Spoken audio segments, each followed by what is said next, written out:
সালামু আলাইকুম। খুবই চাঞ্চল্যকর একটা খবর আবারও সামনে এসেছে। বাংলাদেশে যে সকল ইসলামিক বক্তারা বাংলাদেশের মানুষের মন মস্তিষ্ক অন্তরকে জয় করেছেন, তাদের মধ্যে আবু তোহা আদনান খুবই অন্যতম। তবে তার ব্যক্তি জীবনে, তার বিয়ে, তার সংসার, তারপর হচ্ছে পরকীয়া, এই বিষয়গুলোকে নিয়ে সোশ্যাল মিডিয়াতে গেল মাসখানেক আগে তার যে দ্বিতীয় বা তৃতীয় স্ত্রী সাবিকুন নাহার, তিনি আপনার একটা বড় ধরনের নাড়া দিয়েছিলেন। আর এরপর এখান থেকে দীর্ঘদিন আলাপ আলোচনার পর তাদের মধ্যে ডিভোর্স হয়েছিল, খেয়াল আছে নিশ্চয়ই। তো এরই মাঝখানে খবর আসছে যে আবু তোহা আদনান তিনি আবারও বিয়ে করেছেন। তো জনমনে কল্পনা যেটা, যে যেই মেয়েকে ঘিরে আবু তোহা আদনানের সেই 10-12 বছর আগরের যেই গার্লফ্রেন্ডকে ঘিরে, বা তার যেই ইসলামিক দাওয়া সেন্টার আছে, ওইখানে ওই মহিলা নিয়মিত আসতো যাইতো, আবু তোহা আদনান হাসতো। সাবিকুন নাহার কিন্তু এরকম একটা ভিডিও প্রকাশ করেছিলেন, খেয়াল আছে তো আপনাদের?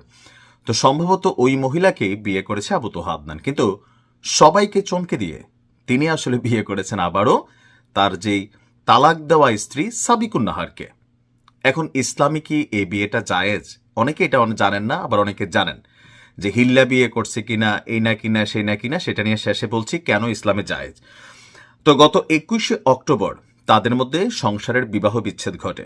21শে অক্টোবর থেকে 21শে নভেম্বর, তারপর হচ্ছে ডিসেম্বরের আজকে 3 তারিখ, অর্থাৎ 43 দিনের মাথায় আবারও তারা বিবাহ বন্ধনে আবদ্ধ হয়েছেন। আর এই তথ্য আপনার জানিয়েছেন ওনার দ্বিতীয় স্ত্রী সাবিকুন নাহার। তিনি একটি স্ট্যাটাস দিয়েছেন যে Sabikun Nahar Sara got married with Abu Toha Adnan. দুনিয়াটা ক্ষণস্থায়ী, পুরুদস্তর ধোকা, নিখাত এক প্রতারণা। কতদিনই আর বাঁচবো আমরা এই দুনিয়ায়, অনন্ত পরকালের চুলছেরা আর চিরস্থায়ী জান্নাতের সাফল্যই যে সম্ভব। মানে ওনারা আবার এই ধরনের লেখাটেখি লেখেন মানে ইসলামিক ধারাভাষ্যে, কিন্তু কাজ করেন আমজনতার মতনই। তো যাই হোক, তারপরে এখানে যেই বিষয়টা হচ্ছে আমার কাছে ভালো লাগছে এই জায়গাটায়, যে তাদের কিন্তু একটা সন্তান আছে। এই সন্তানটাই আসলে এখানে মেইন ফ্যাক্ট। তিনি বলছেন যে প্রতিনিয়ত আয়েশা, আবু তোহা আদনানের এই স্ত্রীর ঘরে একটা কন্যা আছে, তার নাম আয়েশা। আয়েশা তার বাবাকে খোঁজে, বাবা যাব, বাবা গাড়ি, বাবা কই। শব্দগুলোর ওজন ওঠানোর কোনো পরিমাপ মহাবিশ্বে নেই। ওসমানও মাকে পাচ্ছে না। ওসমানের সামনে অন্যরা তাদের মায়ের নিকট আম্মু বলে ছুটে যাচ্ছে, অন্যদিকে নির্লিপ্ত চাহনিতে ওসমানের প্রশ্ন তার আম্মুর কাছে কখন নিয়ে যাবে। সম্ভবত তার ঘরে 2টা সন্তান কিনা জানি না, একটা হয়তো তার কাছে আর একটা ওনার কাছে। তো বলছে যে আমাদের ভুল ছিল, কিছু ভুল বুঝেছি, বোঝানো হয়েছে। ওসমানের বাবার প্রতি প্রগাঢ় মহাব্বত থেকে অস্থির হয়েছি, রাগ জেদ সীমালঙ্ঘন হয়ে গেছে, সাথে মানুষ এবং জিন শয়তান বিচ্ছেদের জাদু কি না ছিল।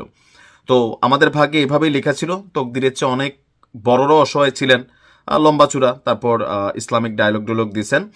তারপর তোমাকেই ভালোবাসি, জানি তোমাকে প্রচন্ড কষ্ট দিয়েছি, ভুল বুঝেছ, সম্মানহানি হয়েছে। যাই হোক, লম্বা চূড়ে স্টেটাস। মূল কথা হচ্ছে তাদের মধ্যে আবারও সংসারটা জোড়া লাগছে, এটার জন্য আমি ধন্যবাদ দেই। এখন আসেন ইসলামে আমরা ওই যে হিল্লা বিয়ের কথা বলি। আপনি বিবাহ বিচ্ছেদ করার পরে ইদ্যৎকালের 3টা মাস, অর্থাৎ 3 মাস পর্যন্ত যদি রাগের বসে, জেদের বসে আপনি তালাক দেনও, তাহলে আপনি সেই স্ত্রীকে অথবা স্বামীকে পুনরায় বিবাহ করতে পারবেন, যদি এর মাঝখানে তারা কেউ বিয়ে করে না ফেলে। অর্থাৎ আবু তোহা আদনান এবং সাবিকুন নাহার দুইজনেই তালাক দেওয়ার পর এই 40 দিন তারা কোনো নতুন বিয়েতে আবদ্ধ হয় নাই। যদি হইতো তাহলে সেটা আবার কঠিন পর্যায়ে যাইতো। বাট রাইট নাও এখন তারা 90 দিনের মধ্যে চাইলেই কিন্তু আসলে বিবাহ করা যায়। তো দিন শেষে ধন্যবাদ। একটা সংসার ভাঙা খুবই সোজা, বাট এটাকে টিকানো কঠিন। আশা করি তাদের মধ্যে ভুল বোঝাবুঝিগুলি কেটে যাবে, সংসার সুখের হোক। আসসালাম।